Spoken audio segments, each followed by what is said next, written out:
Sanctus, Sanctus, Sanctus Dominus Deus Sabaoth. Salam jumpa kembali saudara-saudariku yang terkasih dalam Tuhan kita Yesus Kristus. Salam sejahtera untuk kita semua. Berkat Allah yang Maha Kuasa senantiasa menyertai kita.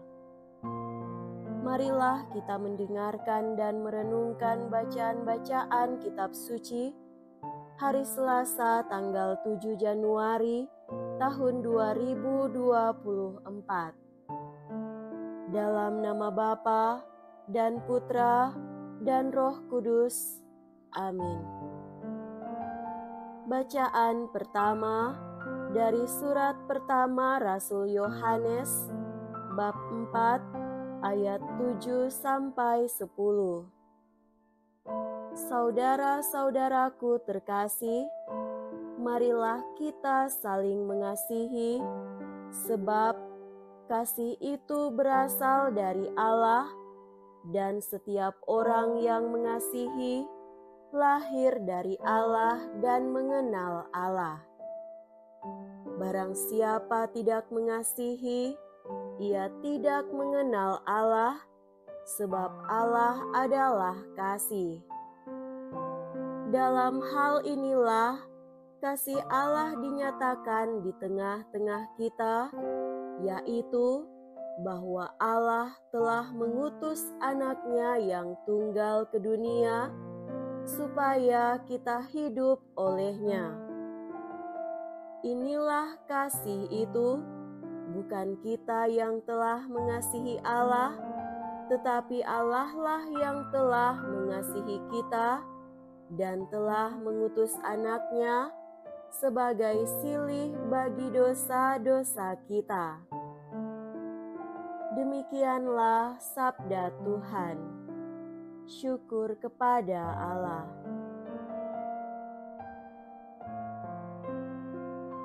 Semoga Tuhan beserta kita sekarang dan selama-lamanya. Inilah Injil suci menurut Santo Markus. Dimuliakanlah Tuhan.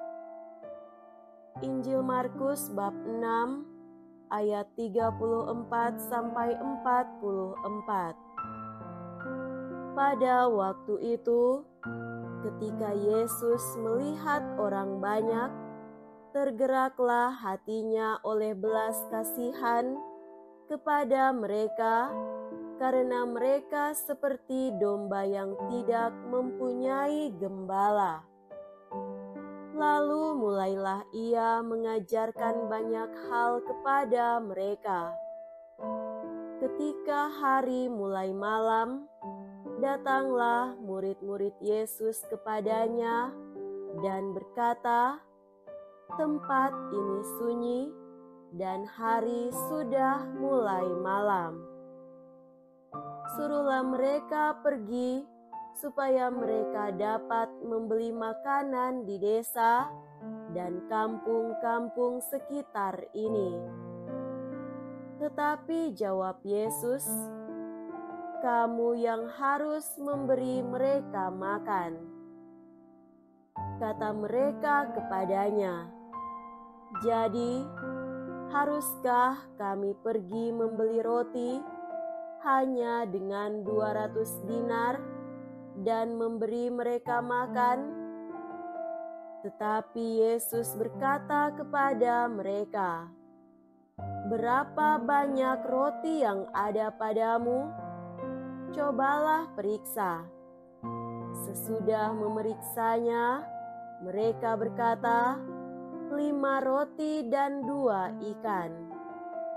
Lalu Yesus menyuruh orang-orang itu supaya semuanya duduk berkelompok-kelompok di atas rumput hijau. Maka duduklah mereka berkelompok-kelompok ada yang 100, ada yang 50 orang.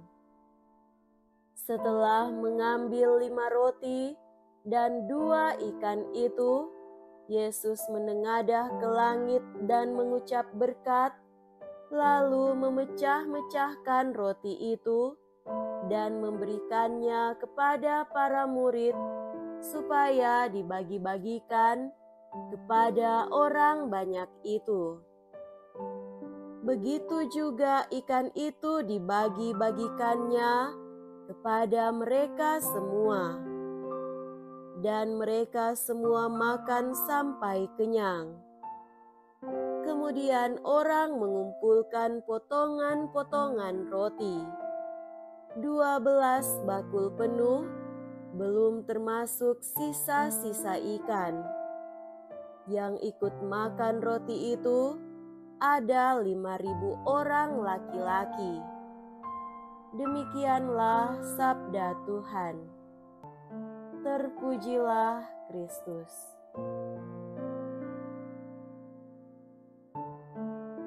Saudara-saudariku yang terkasih dalam Tuhan kita Yesus Kristus, tema renungan kita pada hari ini adalah kasih yang tulus. Cinta sering digolongkan atas eros, filia, dan agape. Eros dihubungkan dengan cinta seks. Filia berhubungan dengan cinta persahabatan. Sedangkan agape merupakan cinta yang altruistis. Pada setiap manusia ada 3 golongan cinta itu. Namun mana dari ketiganya yang kuat menguasai seseorang tentu berbeda-beda antara tiap-tiap orang. Ada orang yang mungkin sangat kuat dikuasai oleh eros, yang lainnya mungkin filia atau agape. Meskipun dapat berbeda jenis cinta itu dalam menguasai atau menjiwai seseorang, namun antara ketiganya tetap terjalin ikatan satu sama lain. Tanpa eros misalnya, kita tak mungkin dapat memahami dan mencapai agape, cinta altruistis, cinta murni, cinta sejati, atau sering pula disebut kasih. Harapannya ialah pada tiap-tiap orang berkuasalah cinta altruistis atau agape. Pertanyaannya ialah, dari manakah asal cinta agape itu dan bagaimana caranya untuk memilikinya? Saudara-saudariku terkasih, cinta atau kasih pada hakikatnya berasal dari Allah. Allah adalah sumber kasih karena Ia adalah kasih itu sendiri. Tanda bahwa Allah itu adalah kasih ialah Ia hadir di tengah manusia, memberkatinya, memberinya mana, menebusnya, kemudian memuliakannya. Tanda kasih Allah ini terungkap melalui peristiwa perbanyakan roti yang dilakukan Yesus untuk memberi makan kepada begitu banyak orang, sebagaimana yang ditegaskan Injil.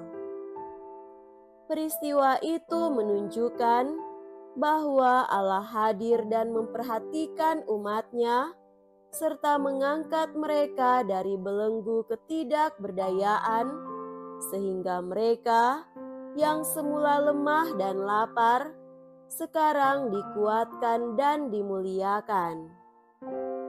Kasih Allah yang seperti ini memperlihatkan bahwa Ia mengasihi setulus-tulusnya, tanpa pamrih, tanpa embel-embel kepentingan tertentu.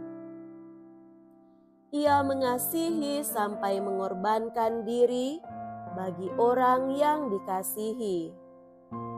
Begitulah cara Allah mengasihi. Sesungguhnya kita pun bisa mengasihi seperti cara Allah mengasihi kita. Untuk mengasihi seperti Allah mengasihi, kita harus memiliki terlebih dahulu kasih seperti kasih yang dipunyai Allah atau meneladani kasih-Nya. Dalam hal ini, kasih kita harus tulus, bahkan sampai kita mengorbankan diri bagi mereka yang kita kasihi. Namun, saudara-saudariku terkasih, berbeda dari Allah yang gerak ketulusan kasih-Nya turun kepada kita, maka gerak ketulusan kasih kita harus menaik sampai kepada Allah, mengatasi eros dan filia. Sebab bila mana kasih kita berhenti pada eros atau pada filia semata, maka kita belum tiba pada ketulusan kasih sejati. Kemartiran merupakan contoh ketulusan kasih sejati yang menarik kepada Allah sampai rela mengorbankan diri baginya. Semoga demikian. Amin. Dalam nama Bapa dan Putra dan Roh Kudus. Amin.